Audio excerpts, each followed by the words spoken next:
De Edward Cullen até Nosferatu, nós temos aí um século de filmes com os nossos vampiros favoritos, ou talvez não tanto.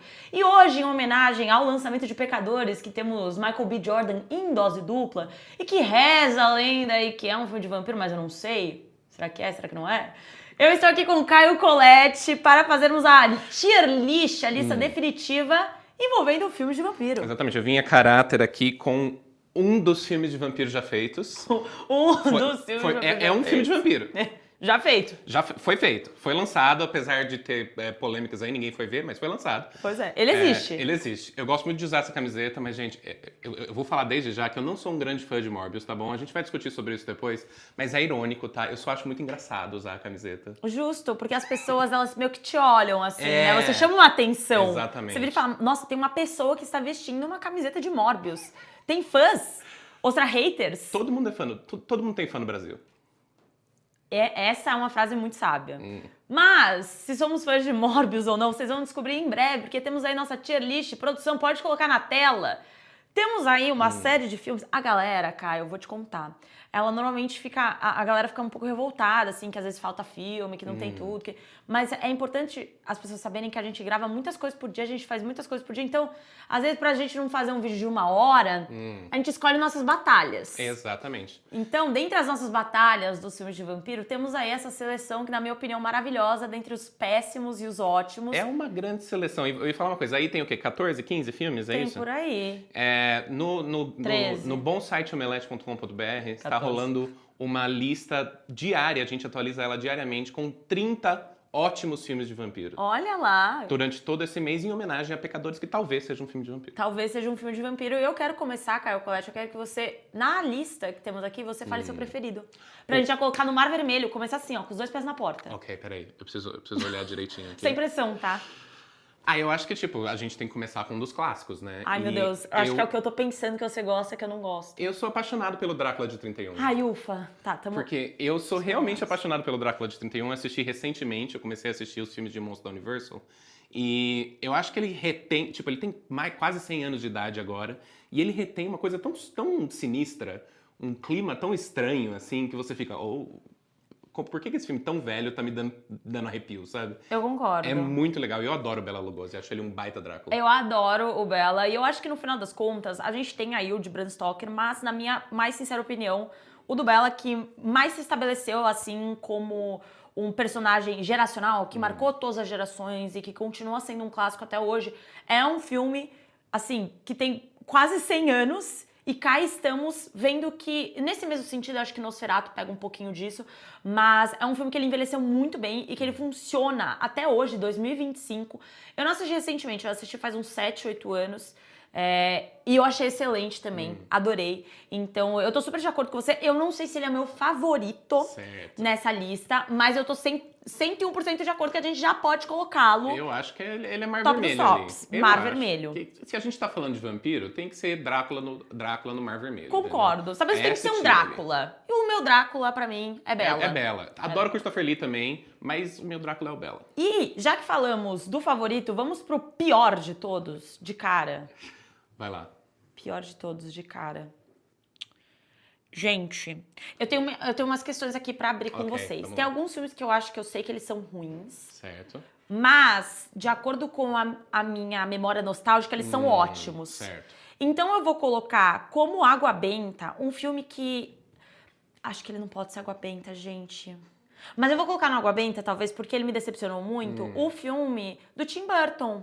O Dark Shadows. O Sombras da Noite. Sombras da Noite. Eu vou colocar no Água Benta porque eu entendo que a maioria das pessoas vai virar e falar que ele não é um filme tão ofensivo. E é verdade, ele não é um filme ofensivo.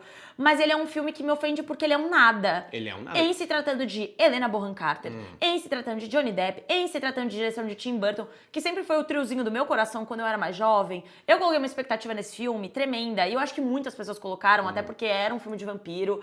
Pô, Disco Inferno, Ballad Inferno tocando lá, um Burn, Baby, Baby Burn. Eu já tava colocando todas as minhas fichas nesse filme e ele é um nada. Não, e ele é da fase nada do Tim Burton, né? A fase Fase que ele tava nada. fazendo uns filmes que ninguém tava ligando e que ele parecia que ele tava esgotado criativamente, assim. Acho que sim.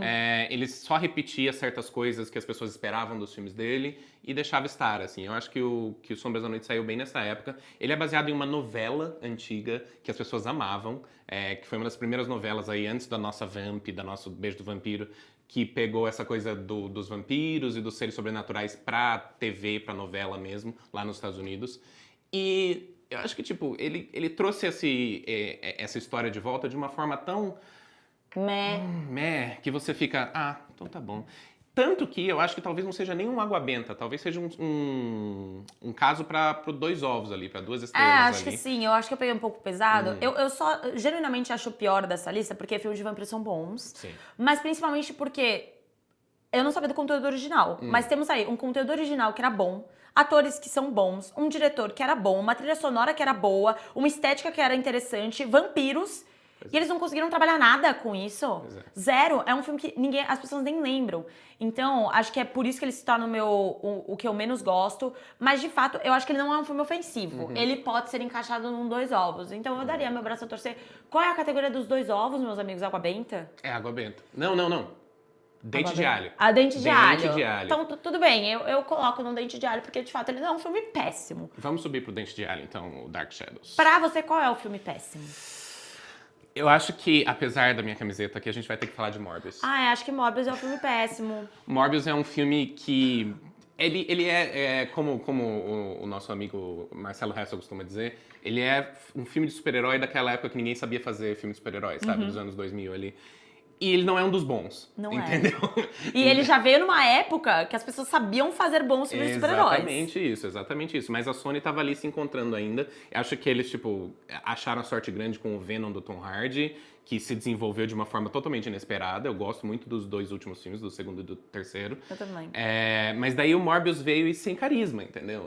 Veio sem carisma, veio atrasado, veio desperdiçando um elenco coadjuvante ótimo. Não sabe para o que vem, Morbius. Não sabe para o que vem. Com a Adria Arjona, com o Matt Smith. Desperdiçados ali, apesar daquela cena ótima do Matt Smith dançando, que virou meme. Gosto. Mas eu acho que é isso, né? O filme parece que não chega em nenhum lugar. E você tá assistindo ele e você vê, efeitos especiais ruins, essa cena de ação que não empolga, esse personagem que eu não ligo, honestamente. Daí você fica, não dá, né? Ele é um grande nada, eu concordo, assina embaixo. E aí ainda tem uma confissão a fazer. Eu não citei Morbius de cara porque eu não acabei o filme. É mesmo? Assim como Madame Teia, eu não consegui acabar. E são poucos os filmes que eu não termino. Mas na área do streaming, eu acho que a gente acaba percebendo que o nosso tempo é muito valioso pra ser perdido com coisa ruim. Então, Morbius, eu acho que ele pode ser colocado aí na caixa dos ofensivos. Eu acho que Morbius é água benta, com certeza. Água benta. Então, vamos colocar Morbius como água benta? Perfeito. Agora, bora falar... Eu acho que a gente pode falar de nostalgias, que talvez vendo hoje, a gente tenha outra visão. Certo. Mas na minha época, gente, eu adorava Hugh Jackman. Van Helsing, pra mim, eu amava, tá? Esse filme é ruim? Ele não é bom. Esse filme é ruim porque eu adorava. Eu amava. Eu achava Hugh Jackman e Van Helsing o filme, tá? Eu revi ele bem recentemente e ele tem muitos problemas de tipo de ritmo da trama e tal. Ele não é um filme que te leva junto com ele, você não fica envolvido no filme. Os efeitos especiais, obviamente, são bem meia boca. Péssimos, eu lembro disso, Mas eu acho que ele faz um trabalho super decente com os personagens. Eu adoro esse Drácula do Richard Roxburgh, que é um ator que eu amo desde Moulin Rouge, que ele fez o vilão de Moulin Rouge. E daí ele tá aí como o Drácula do Van Helsing. Adoro, acho que ele é super teatral, ele tá super no clima do filme. As noivas também estão ótimas. Eu acho que ele usa a mitologia do Drácula de uma forma legal, entendeu? É uma mistura bacana.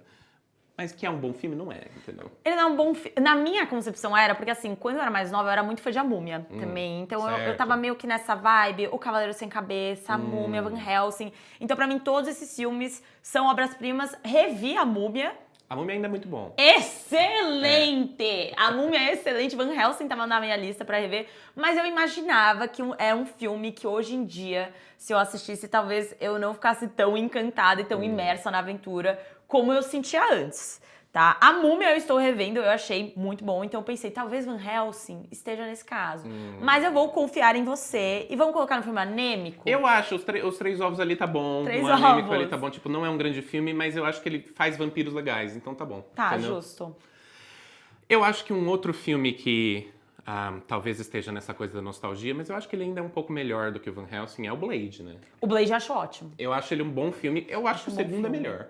Eu adoro o segundo filme, acho melhor que o primeiro. E digo mais, eu acho que Blade ainda é muito bem visto pela maioria da comunidade, tanto é que quando foi anunciado o projeto de Blade com o Mahershala, todo mundo ficou eufórico. Sim. Porque de fato foi um filme que fez sucesso. É um personagem carismático que a gente gostaria de ver novamente, badass. Ele tem aquela vibe. Então eu acredito que ainda seja um título que as pessoas gostem. E então, independente de ser um filme que talvez não tenha envelhecido tão bem, eu não vi recentemente. Eu acredito que sim, porque a maioria das pessoas tem um apego nostálgico positivo a Blade. E eu acho que ele é um filme bem feito, eu acho que ele é um filme Também. estiloso, ele Estiloso. é um filme que tenta coisas diferentes o tempo todo e faz as coisas que ele se propõe a fazer muito bem. E eu acho que o Wesley Snipes é simplesmente emblemático demais nesse papel. Sim. Ele, tipo, você não consegue tirar os olhos dele ali e nas cenas de ação e nas horas que ele só tem que, tipo, falar as 3 palavras que ele fala por filme. Adoro, eu acho, tipo, um super-herói, um dos primeiros filmes de quadrinhos, pelo menos, que fizeram um baita sucesso. E merecidamente, assim, conquistou o público Total. totalmente nos méritos do que ele era, porque as pessoas não estavam tão ligadas ainda em Marvel, por exemplo. Concordo, e eu acho que funcionou. Foi uma adaptação que funcionou. Ele não foi a grande porta de entrada, mas eu acho que como um filme que fez sucesso pra galera que gostava de quadrinhos, super cumpriu Ele seu foi, papel. tipo, a primeira tentativa ali, né? O primeiro Ele foi. pezinho na piscina ali. Exatamente.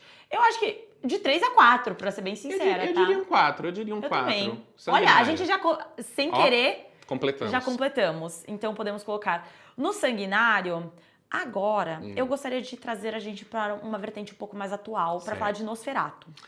Nosferatu 2024. Nosferatu 2024. Depois a gente pode abordar o de 22 também. Primeiramente, de 2024, eu amo, tá? Eu adoro também. Eu adoro de 2024. Eu acho que é uma fanfic super bem feita. Eu gosto da fotografia, eu gosto da trilha sonora, eu gosto dos atores, eu gosto das decisões criativas. Eu sei que tem uma galera aí que não gostou. Acho que foi um filme que dividiu opiniões. Sim. Mas, na minha opinião, filme excelente. Gosto. A gente fez, inclusive, o veredito dele juntos, e a gente conversou sobre isso, né? A coisa da fanfic, dele ser um filme mais escrachado, assim, de ele ser um filme meio. Eu ficava repetindo isso, meio pueril, meio adolescente. Tanto que. Porque o Robert Eggers fez a primeira versão de Nosferatu dele no teatro quando ele era adolescente, Sim, né? ele é um grande fã, né? de E Nosferatu. ele é aquela coisa do fã reescrevendo a história do jeitinho que ele quer e representando uns impulsos que não são da história original. Eu acho isso incrível. Eu acho que é um filme bem escalado, é um filme bem escrito, é um filme bem feito em todos os termos técnicos possíveis, assim. Eu gosto muito. Quanto mais eu penso nele, mais eu gosto dele. Eu também. Esse é um filme, como Pecadores, a gente vai falar de Pecadores um pouco mais pra frente, mas ele é um filme como Pecadores que quanto mais eu pensei nele, mais eu gostei. Apesar de durante o filme você às vezes ter uns sentimentos mistos, sabe? Quando alguma outra coisa acontece, você vira e fala, eu não sei se eu amei essa decisão criativa ou não sei se eu odiei essa decisão criativa, mas no final das contas, quando você para pra pensar, você vira e fala, esse filme me marcou.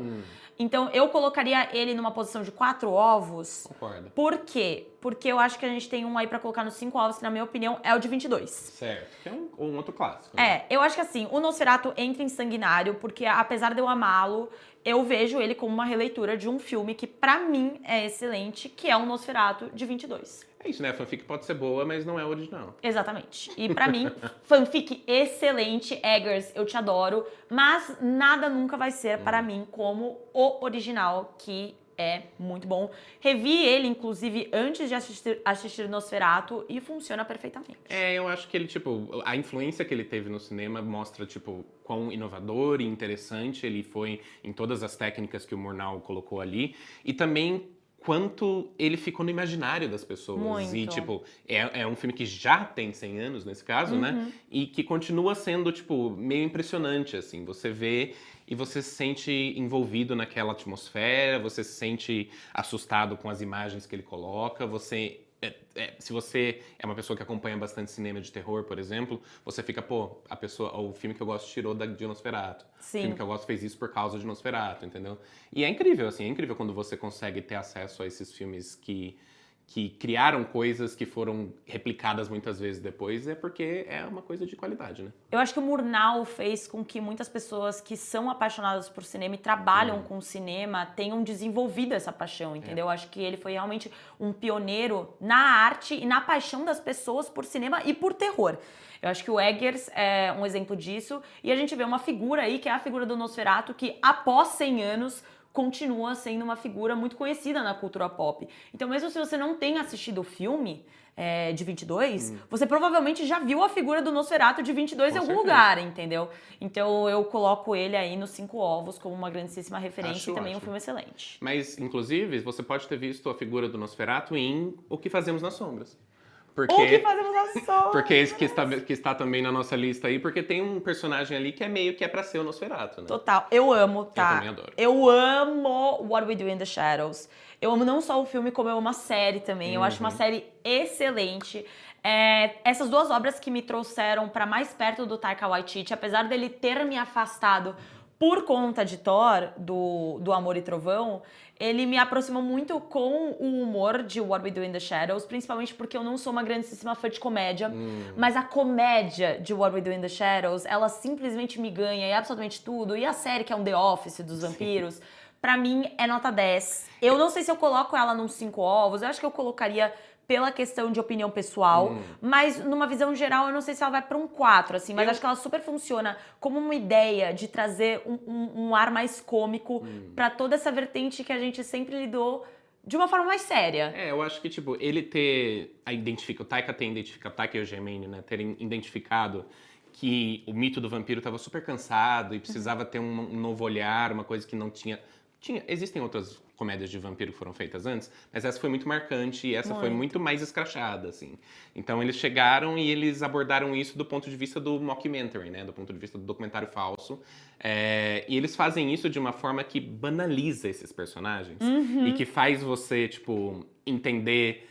Você meio que se relacionar com quão patéticos eles são. Jura, é meio um White Lotus, assim, dos vampiros. É muito bom. E eu acho que... Eu também adoro a série, mas eu acho que a série só construiu em cima do que o filme já tinha feito. Com assim. certeza. A série... o filme andou para que a série pudesse correr. Exatamente. A série teve mais tempo, obviamente, pra até aprofundar esses personagens, fazer a gente sentir por eles também. Mas a graça toda tá ali no filme já desde o começo, entendeu? Então, pra mim, eu acho que é um 4. Eu acho que a gente pode pôr no 4. Justo. Vamos colocar acho nos que o Mar 4. Vermelho tá só pros intocáveis ali. Agora, eu quero saber um que pra mim foi uma grande surpresa. Eu já dei um spoiler aqui no vídeo. Mas quero saber tanto da galera de casa como pra você, Um Drink no Inferno. Um Drink no Inferno. Eu adoro o Robert Rodrigues, eu sou muito fã dele. Gosto da maioria das coisas que ele faz. E nesse Um Drink no Inferno, eu acho que canaliza muito do que eu gosto do cinema dele. Que é essa coisa vulgar, essa coisa meio na sua cara, assim, sabe? Vamos botar o escrachado. O escrachado, assim. O filme de crime, o filme de vampiro, tudo junto. E tem o George Clooney lá, e o Tarantino aparece no meio. Do nada, pé da Salma Hayek lá, bombando. Pois é, então... Então eu gosto de Um Drink no Inferno. Talvez não seja um dos meus filmes de vampiro favoritos, mas eu gosto. Eu acho que ele tá no meio termo, assim, talvez. Eu gosto de como ele mistura os gêneros. E eu curto muito a ideia de ver Um Drink no Inferno sem saber que é um filme de vampiro. Certo. Ou que é um filme que envolve vampiros.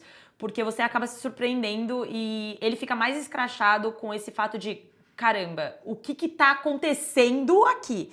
Então, eu gosto de como é trabalhada essa mistura da gente não saber direito se é um filme policial, se é uma investigação, se é uma ação.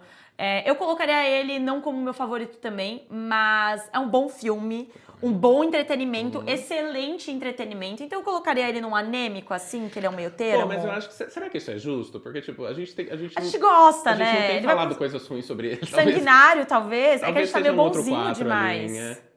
Tá, eu acho que seria um outro 4 ali, um outro sanguinário. Tá bom, justo. Vamos lá. E 7.2 no IMDb. Olha só. Tá de um anêmico pra sanguinário. Olha só, E eu queria puxar agora, que é um filme que você não assistiu, que é o Pecadores, certo. Porque o Pecadores ele tem uma pegada muito Um Drink no Inferno. Pra mim, enquanto eu assistia, tava claro, assim, pra mim, a quantidade de referências, mas principalmente porque é um filme que, acho que diferente um pouco de Um Drink no Inferno, o grande foco não é essa virada da presença dos vampiros. Ele é um filme sobre ascendência, ele é um filme sobre a cultura black, sobre esses personagens, sobre música, sobre blues, sobre a história do blues. E nesse meio, nós temos vampiros. Que é uma ideia, assim, genial, né? Eu acho muito legal que o Ryan Coogler tenha misturado essas coisas. Eu adoro ele como cineasta. Tudo que eu já vi dele eu gosto muito. Tenho certeza que eu vou gostar. Certeza não, que a gente nunca sabe, né? Mas tenho quase certeza que eu vou gostar de Pecadores também. Que legal, tipo, misturar os vampiros com essa coisa da cultura do blues, da cultura negra americana. Porque também é resgatar um pouco do folclore e dessa história que foi meio perdida. A gente tem outros filmes de vampiros negros que foram feitos principalmente nos anos 70, mas não é uma coisa que acontece muito frequentemente. E eu acho que é muito legal que um cineasta negro, com um elenco majoritariamente negro, pegou esse mito e fez um filme sobre negritude. Sim. É curioso porque eu e o Zuliane, a gente estava conversando e a gente falou exatamente sobre isso. Esse claramente não é um filme sobre vampiros. Ele queria abordar muito mais coisa do que isso. E aí ele colocou vampiros lá de uma forma que é excelente. Mas podia ter sido qualquer outra criatura mitológica. Inclusive o Zuliane ia perguntar isso na Junket. Por que vampiros? Porque poderia ter sido qualquer outra coisa. Mas os vampiros dão aquele toque. Certo. E funciona pra música. A música, nesse filme, ela é um personagem. Então, pra toda a ambientação que rola por lá, a significância desse personagem também mítico, que é a parada deles não terem mais alma, mas eles ainda existirem. Não é como um lobisomem que você perde a familiaridade com aquele personagem. Ele não é mais seu pai, não é mais sua mãe, não é mais seu amigo. É só um lobisomem. Ele não é mais humano. Exato. O vampiro, ele já tem uma parada muito diferente, que é a perda da alma, mas a pessoa ainda tá lá. E você ainda cria esse tipo de esperança. Então eu acho que ele resolveu pegar uma história sobre pessoalidade e sobre pessoas, e para isso ele resolveu usar um ser mítico que talvez trouxesse essa vertente um pouco mais pessoal e um pouco mais emocional para esses personagens. Então, para mim, O Pecadores é um filme 5. Maravilha. Tá sendo colocado como o melhor filme do ano. Eu não sei, né? Estamos em que mês? Estamos em abril? Para o que saiu até abril, eu acho que ele deve estar no top 3 aí. Legal. Mas assim, temos muita coisa pra rolar. Levo fé. Mas você falou essa coisa do vampiro ter perdido a alma, mas ainda ser uma pessoa, mas ao mesmo tempo ele vive pra sempre, então, tipo, ele vai perdendo coisas pelo caminho, assim. Eu acho que isso é muito do que faz o Entrevista com o Vampiro da Anne Rice muito especial, assim. Amo. Porque ela fala... A Anne Rice, quando ela foi escrever o Entrevista com o Vampiro, ela ainda estava em um processo de luto muito forte por causa da filha dela, que morreu muito cedo. E daí ela começou a escrever sobre esse casal que meio que se dilacera e perde uma filha, e cria uma filha também, né? Eles criam a personagem da Kirsten Dunst no filme, que é uma menina bem jovem, eles transformam ela em vampira, achando que isso vai consertar o casamento deles. Né? No filme isso não fica claro, né? Mas eles são um casal, achando que isso vai consertar a relação deles, né? E não acontece, e eles se tornam cada vez mais ressentidos um com o outro. E essa história de Entrevista com o Vampiro se torna uma história sobre quando coisas terríveis acontecem com você, mas você tem que continuar, porque eles têm que continuar por milhares de anos ainda. Sim. E eu acho que isso é o que tem de especial nos livros da Anne Rice. Eu acho que o filme dos anos 90 com o Tom Cruise e o Brad Pitt traduziu isso de forma super competente. Eu acho o Neil Jordan um bom diretor. Gosto de um outro filme de vampiro dele que chama Byzantium. Esse eu não conheço. Dos anos 2010, assim, com a Saoirse Ronan. E eu acho que o Entrevista com o Vampiro dele é sedutor como ele tem que ser, é barroco como ele tem que ser, mas é também trágico e violento e traumático como tem que ser. Eu gosto muito da série que tá no Prime Video, gente. Acho melhor, mas é um baita filme. É isso que eu ia falar, a menção honrosa série também, né? Eu assino embaixo de tudo que você falou e eu acho que é isso. A gente traz pro audiovisual uma adaptação do que tem que ser um filme de vampiro. Ninguém tem que nada, né? Mas no caso é exatamente o que você falou. E eu acho que tem uma parada muito do charme também. Esse filme é muito charmoso, ao mesmo tempo que ele é extremamente trágico, ele tem esse drama. E então eu acredito que Entrevista com o Vampiro, eu assisti recentemente também, eu assisti faz alguns meses. Ele envelheceu muito bem, ele continua um filme extremamente charmoso. Eu gosto de como ele é dirigido, eu gosto do figurino. Eu acho ele um filme muito, muito, muito elegante. Eu acho que um filme de vampiro ser elegante... Ele tem que ser sedutor, né? Ele é sedutor, ele é elegante. Você sabe que é um vampiro, mas você gostaria de estar meio que naquele universo, sabe? É uma coisa que flertar com a morte, de certa forma. Então eu acredito que Entrevista com o Vampiro deveria estar num 4 ou 5 também. Eu acho que, tipo, por causa da estatura que ele ganhou nos últimos 20, 30 anos, tanto o filme quanto a obra da Anne Rice, por ter sido, tipo, esse revival dos vampiros que foi, pô, eu acho que talvez seja um dos clássicos aí. 5? Eu acho 5. Nós vamos de 5 e eu já queria aproveitar para puxar aqui, porque eu quero que a minha dúvida seja o grande finale. Então, eu iria de Drácula, do Bram Stoker. Ok. A gente falou de Entrevista com o Vampiro, a gente falou do Drácula, do Bela, agora Drácula, do Bram Stoker.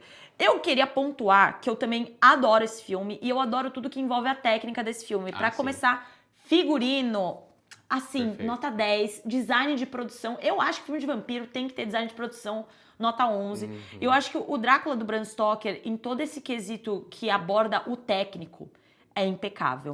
Eu tenho algumas questões com o filme, ele não é meu favorito, mas eu acho que ele faz um bom trabalho como um filme do Drácula. Não, talvez não tão bem quanto o do Bela, mas tá tudo bem, muito difícil São filmes chegar. bem diferentes São também. filmes extremamente diferentes, mas uma abordagem de um personagem que é extremamente clássico, extremamente referência, eles fazem um excelente trabalho também. Eu acho que o Coppola fez esse Drácula dele, porque esse filme é do Coppola, né? Ele Sim. fez esse Drácula dele nos anos 90 como se fosse meio que uma extensão do Poderoso Chefão dele, assim. Ele é um melodrama, ele é um novelão, ele é teatral, ele é barroco, como você falou dos cenários e tal. Tudo parece uma ópera, assim. Sim. E o Coppola faz isso bem, como o Poderoso Chefão evidencia, né? É um clássico aí. Eu não acho ele um baita filme, assim. Eu também tenho algumas coisas em relação... Eu acho que a história se arrasta às vezes. Também acho. Eu acho que ele pesa demais no melodrama e de menos no terror. Teatro. Eu acho que falta justamente o que o Drácula do Bela tem, tipo... As pencas, que é aquele clima sombrio, aquela coisa sinistra. Concordo. Eu não sinto nesse filme. Por isso, eu acho que ele seria um 3. Anêmico. Acho que estamos super concordados no anêmico. Agora a gente vai pra um que eu não vi, que é Anjos da Noite. Ah, poxa. Não vi Anjos da Noite. Anjos da Noite é... Excelente? Não. É um clássico cult, assim. Eu acho que ele se tornou muito maior do que ele deveria ter sido. Então, 7 no IMDb, mas sei lá, eu acho que isso é nostalgia também. Acho que é a mesma questão do que a gente tava falando do Van Helsing pra mim, entendeu? Eu acho que, tipo, quando Anjos da Noite se tornou meio que um fenômeno de bilheteria, a partir de um orçamento muito pequeno, ele se tornou uma franquia bancável. E daí fizeram 50 mil outros, cada vez piores. Ele é um filme de ação legal. Ele é um filme de ação legal da época dele. A Kate Beckinsale eu acho ela meio icônica nesse papel. Ela é, tipo, bem emblemática, visual dela, assim. Não acho que é uma baita atuação, mas ela tem um visual meio emblemático, dirigido pelo marido dela e tudo, né?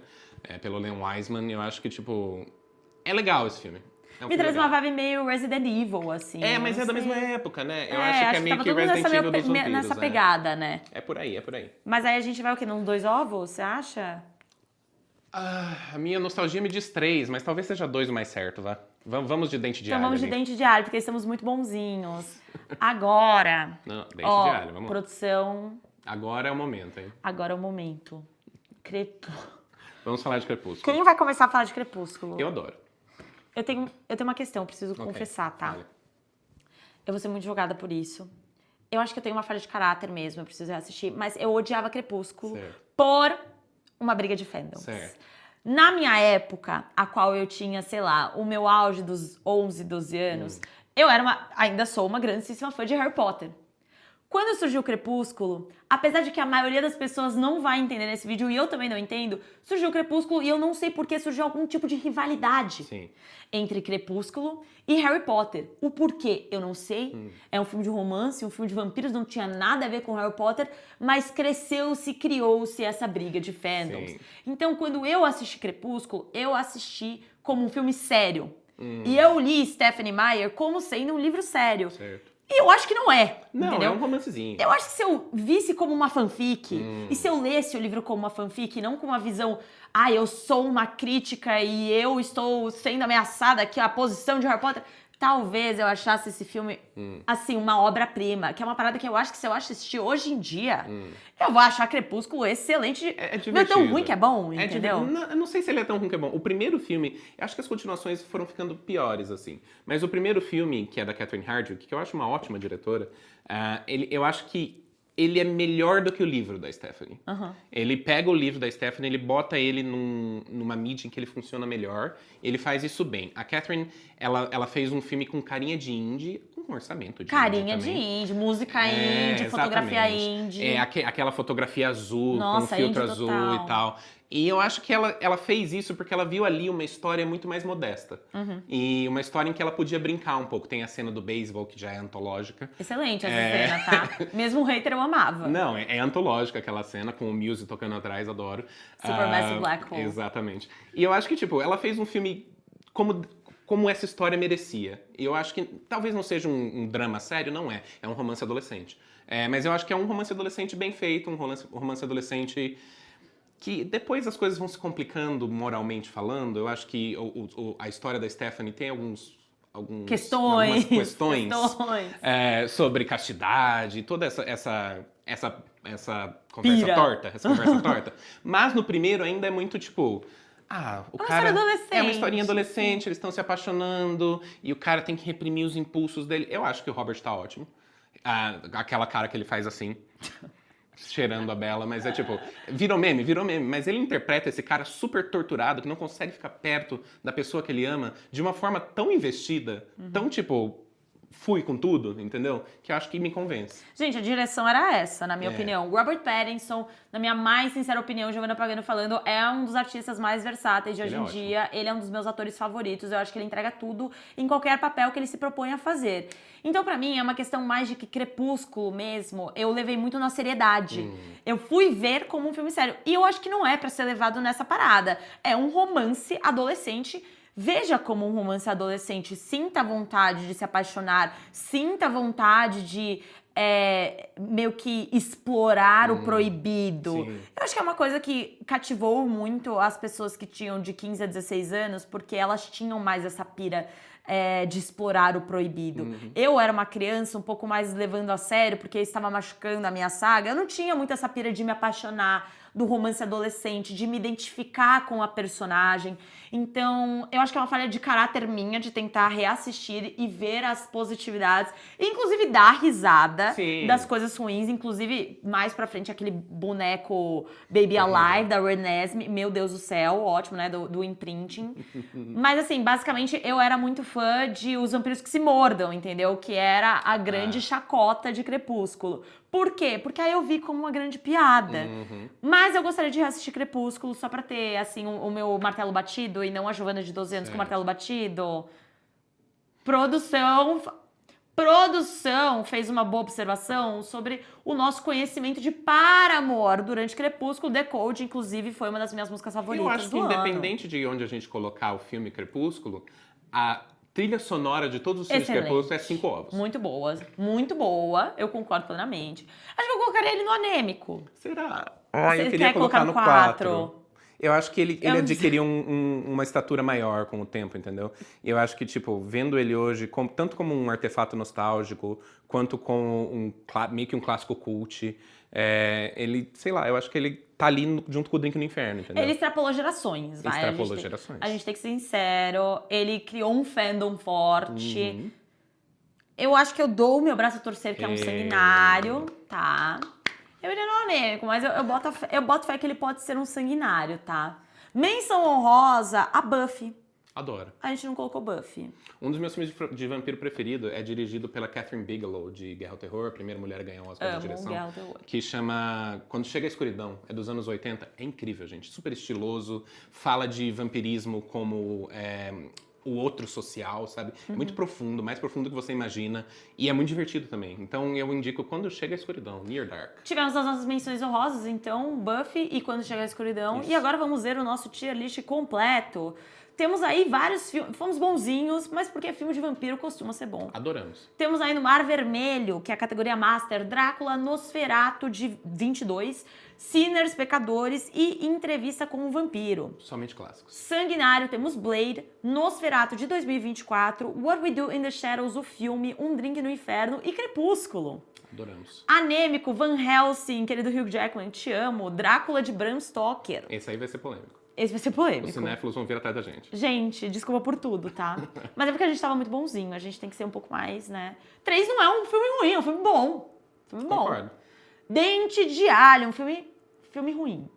Temos Dark Shadows, que é o Sombra da Noite, ninguém nem lembra desse filme. E O Anjos da Noite, que é um filme que eu não vi. O nosso amigo Pedro Henrique Ribeiro é muito fã de Anjos da Noite. Talvez ele tentasse batalhar para um anêmico. Uhum. E Água Benta, nada mais nada menos do que Morbius. Ei. Temos um fã de Morbius aqui, Temos camiseta. E temos uma pessoa que não assistiu o filme por completo. Enfim, não gostamos de Morbius. Acontece, Sony, vocês tentaram, mas assim, não tem carisma. Mas achei a nossa lista válida, Kai. Eu Colette. gostei. Eu achei que a gente... É o que você falou, a gente foi legal porque filme de vampiro é sempre legal, cara. É sempre legal. Até filme ruim de vampiro é legal. Exatamente, é só a gente sempre consegue extrair beleza do filme de vampiro. Mas a gente quer saber aí nos comentários o que vocês acham desses filmes, qual é a tier list de vocês, o ranking de vocês. Faltou algum filme a gente mencionar? Deixa aí nos comentários as suas opiniões e também as suas sugestões de filmes de vampiro. E avisa pra gente se Pecadores é realmente um filme de vampiro, tá? A gente não sabe. A gente não sabe a verdade, talvez não seja.